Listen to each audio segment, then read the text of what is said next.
Thank you. Hello, hello. Welcome to Venezia, Luke. First question. You're well known for your style of buying younger players in the transfer market. Is that something you're going to be bringing here? First off, yeah, thank you for the warm welcome to Venice. And to answer your question, I will be yes. In fact, I think I'm going to implement like a policy for myself and my team that we are only going to sign players 23 years of age or below. Okay, and why is that? Well, I believe in the youth to go process. I think paying outlandish fees for a player in their prime just seems a little bit silly to me. When I can potentially purchase a player at the beginning of their career, develop them and help them understand our style of play. Older players may be more set in their ways and struggle to adapt to that.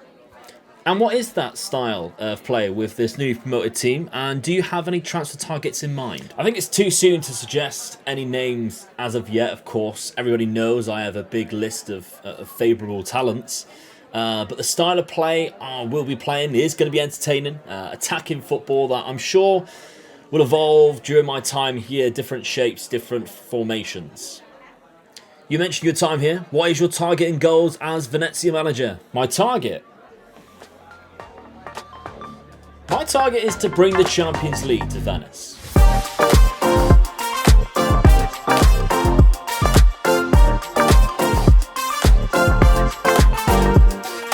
Yes, welcome to a brand new series here on the channel. I usually stay away from series stuff, but you guys said that you want to see it, and I am interested in doing one. So here we are. This is going to be a hybrid version of a rebuild/let's play series. We are here with Venezia. This is our squad. We're on day one of the job. And the reason why I say it's going to be a hybrid of the rebuilds and of the let's plays that you usually see is because although we are going to be managing Venezia season by season, we're going to go further than the 5 years that I would in a rebuild. It's going to be part simulation, part every episode is going to be a roughly half a season, and we will be playing games in each episode. So that's basically where the hybrid side of it comes into. This first episode might be a little bit longer because we're going to be introducing you to the team, the tactic, and of course how this save works. Now, of course, in my press conference, I said that I'm going to implement some transfer policies. In this series, I am not going to be signing any players who are going to be 24 years or older. They have to be 23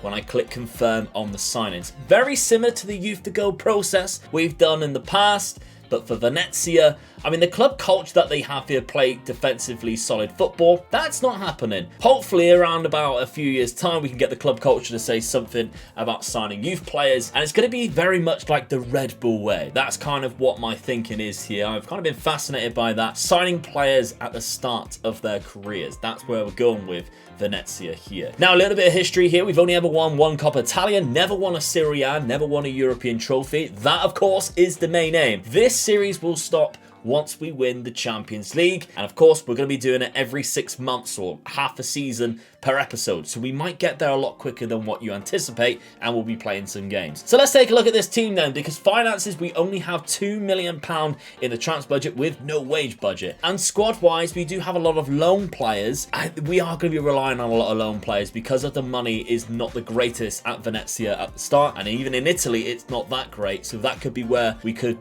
come a bit unstuck. And a few of our players, like Sergio Romero is classed our best player. He's 34. There are a lot of players in the age bracket that I am looking for between like 20 and 25. That's perfect for me, but there are a few aging players that maybe I'll look to be shifting after a couple of seasons, but we'll see about that. So I've explained the concept, how this is a series, what the hybrid system of rebuilds and let's play is going to be like for this series. I hope you enjoy it. Let me know, because as long as this series gets supported, we'll obviously do more in the future because I quite enjoy this kind of stuff. I've just stayed away from it in the past. But I understand people love the rebuilds, people love let's play stuff here on the channel as well. So that is, it needs to be supported. That's basically what I'm saying. But before we have a look at the tactic and at the first part where we take a look at our transfers, we have a sponsor for today's video. Now, today's video is sponsored by Manual. The professionalism of this company is pretty much second to none. When I spoke to these guys, they genuinely made me feel like they cared about men's health. Now, they cover a variety of different issues, tailored and medically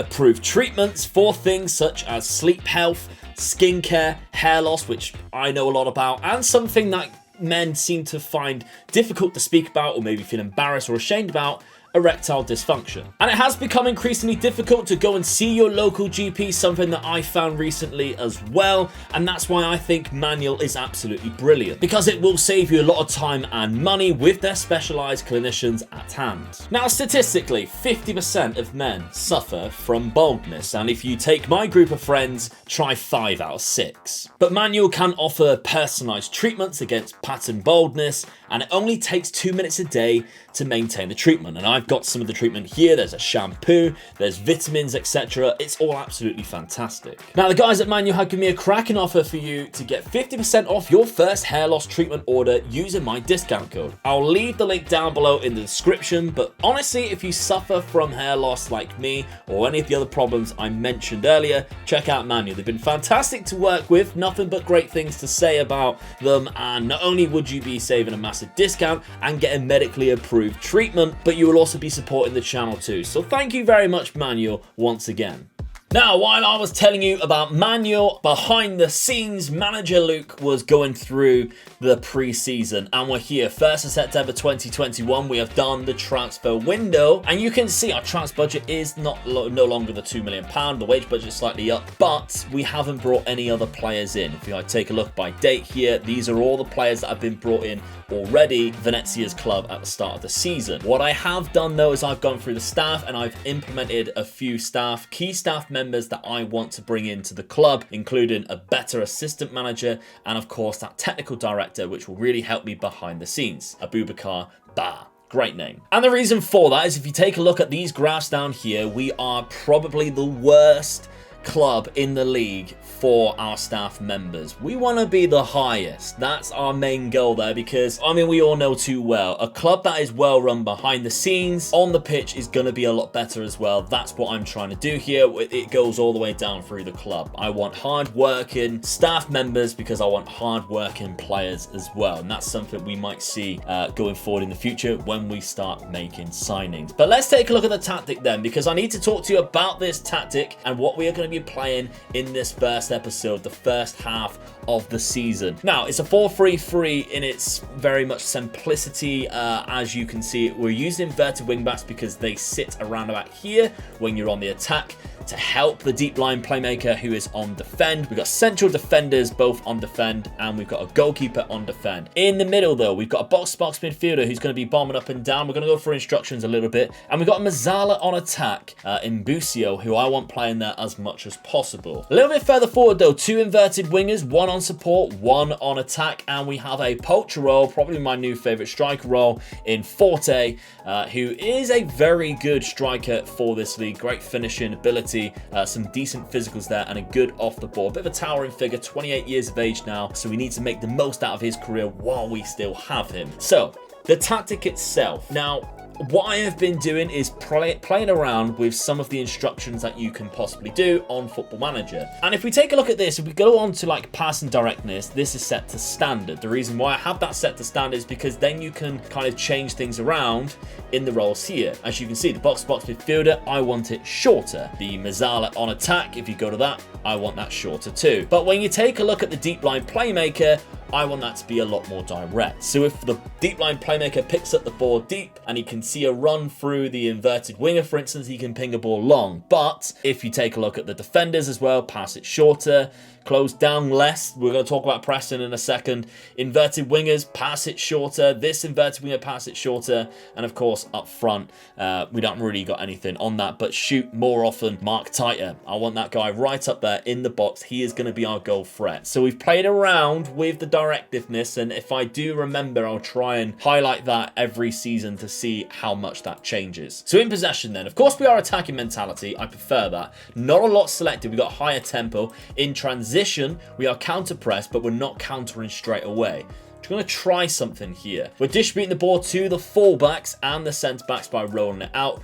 We're starting our attacks shorter, so it's very much a vertical tiki-taka style. Higher defensive line, high line of engagement. We're using the offside trap, using tighter marking with a much more trigger press. I mentioned the press. If you go through the defenders here, I've got closed down less the centre backs, because what I don't want to happen is for them to be pressing and get caught out and the ball go through the gaps, the spaces that they've left in behind, and players just have a one-on-one. So I've gone through, and when I want them to be pressing and I have the ability to change that, I have done so. So for instance here on the inverted wingback, we have, it says balance, but I guess it will be down to whatever we have selected. Much more urgent trigger press with that shorter passing, but on the actual defenders itself, close down less. I could go higher, but I don't want to. I want to stop them from going further forward and getting caught out on the break. So how has this played out so far? Well, we have only played 2 games in the league, and we have drew both of those games. Not a bad result really against Bologna, a 2-2 draw, 93rd minute equaliser there after they scored in the 78th. And a game against Hellas Verona away,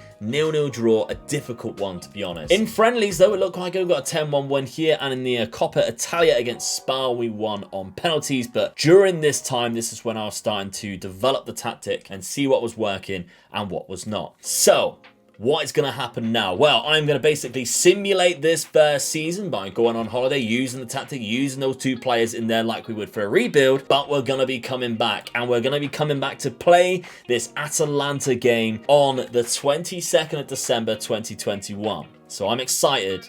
Make sure you stick around and see how we do.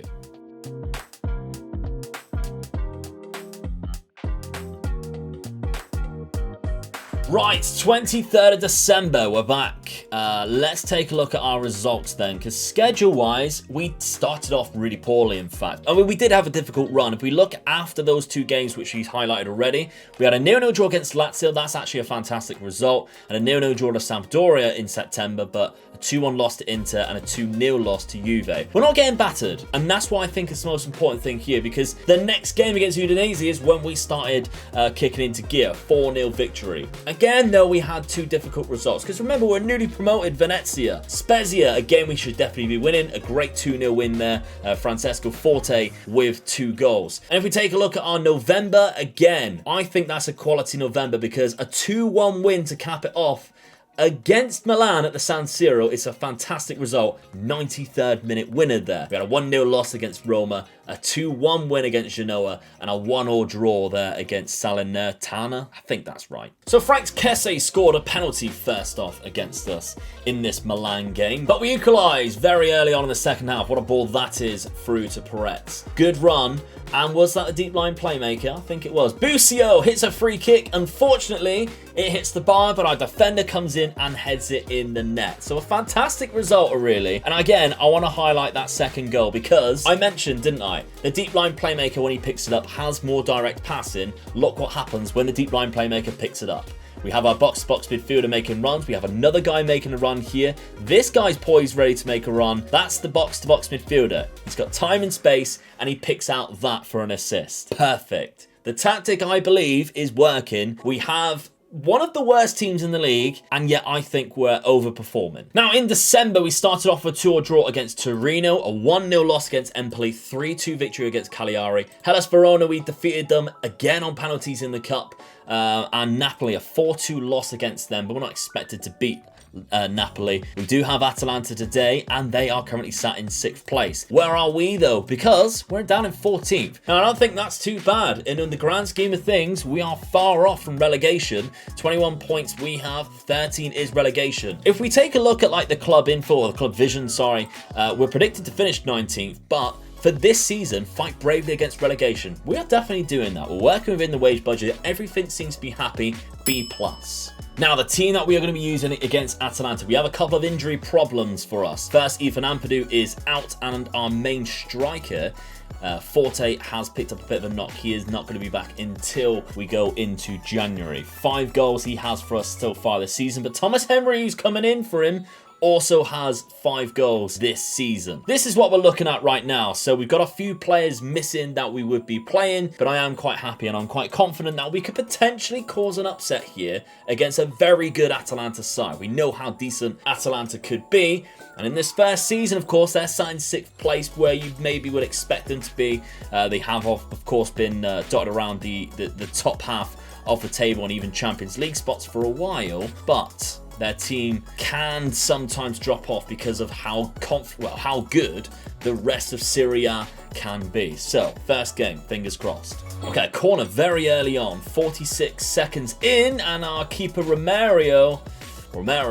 has made a great save. I mean, that's not exactly the best start for us. Now, they're playing 3 at the back, and we need to rely on, really, counter that with the runners going through midfield. Peretz and Busio, with, of course, Fiorellino, I think it is, our deep line playmaker, has that direct passing ability, which we see in the goal in the Milan game. We're going to be relying on that, breaking through the Atalanta defence, which can be really difficult to break down. Speaking of which, we have another highlight. Is that a red card? Demiral with a red card. Now, that could be crucial for us. We haven't had a shot yet, by the way. Just to let you know, we are 33 minutes in, 0 shots so far, but they are down to 10 men. I mean, all they're going to do is take away an attacker and put them back into the 3 in midfield, with Coop Miners dropping in there. So it doesn't really help us in that regard, but maybe less men up front means they won't score as many. That's my hope anyway. Okay, half time then. Things aren't really looking up for us. We have also got a player who's took a knock in midfield that I might have to bring off. We can see there, Dennis Johnson.